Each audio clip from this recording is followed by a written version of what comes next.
እግዚአብሔር ስጦታ ነው። እኛም እንደ ድርጅትም የምናምንበት በጣም ሚሊዮኖቻችንን በዓለም የሚያምኑት ነው እና ትዳር የእግዚአብሔር ስጦታ ነው። ትዳርን ጤናማ ከሚያደርጉ መሰረታዊ ነገሮች አንዱ ጸሎት ነው። በነገራችን ላይ ሰው ሲጸልይ እግዚአብሔርን ይፈራል። የምትፈራው ሰው እንዲኖርክ አንተ የምትፈራው ሰው መኖር አለበት። የምትፈራው ፈጣሪ መኖር አለበት። የሆነ የምትፈራው ነገር ካለ የሚፈሩክ ሰዎች አሉ። ሰው ፈጣሪን ሲፈራ ተፈርቶ ተወዶ የመኖር አቅሙ በጣም 100% በእርግጠኛ ነው።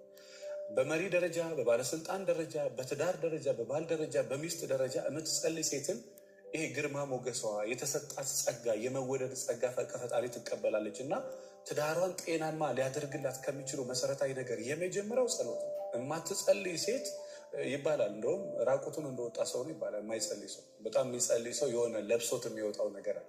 በቃ ለብሶት የሚወጣው ነገር አለ። በጨለማ ወይ ደግሞ በድብቅ ተንበርክኮ የወጣ ሰው ፊት ለፊት ግሬስ እንዳለው ይሄንን በጣም ብዙዎቹ ያምኑበታል። እና ጸሎት እንግዲህ የትዳርን ጤናማ ከሚያደርጉ መሰረታዊ ነገሮች አንዱ ነው።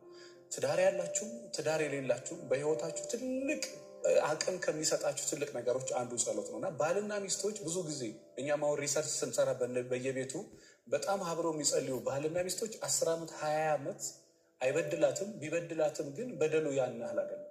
አትበድለውም፣ ብትበድለውም ግን በደሉ ያን ያህል አይደለም እና ብዙ ጊዜ ባልና ሚስቶች አይጸልዩም አብረው። የሚያማምር ቤት መግዛት፣ ሀሴቶችን መሰብሰብ፣ መጋዘኖችን፣ ፋብሪካዎችን፣ ካምፓኒዎችን ማቋቋም።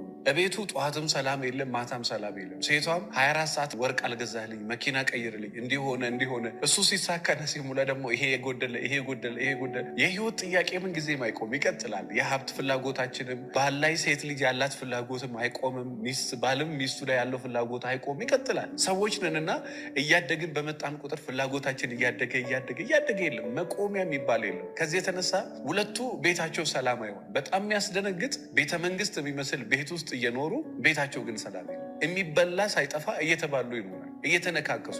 በጣም የሚገራርም የሚጠጣ ነገር እያለ የሚበላ ነገር እያለ እሱ ሰላም የለውም፣ እሷ ሰላም የላት። እንደዚህ አይነት ዘመድ ካላችሁ ፕሊስ ላኩላቸው። የሚያምረው ቤታቸው ውስጥ በሚያምር ፍቅር መኖር ይቻላል። ነገር ግን ይሄን ነገር የማታስተካክሉት ከሆነ የሆነ ቦታ ላይ የእሱ ልብ ሄዶ የእሷ አይምሮ ሄዶ እንኳን በአማካሪ በምንም ነገር የማትመልሳት ሴት ትሆናለች። እንኳን በአማካሪ በምንም የማትመልሹ ሰው ይሆናል ባለቤትሽ። አንዳንድ ችግር ሲፈጠር በጊዜ መፍትሄ ፈልጉለት።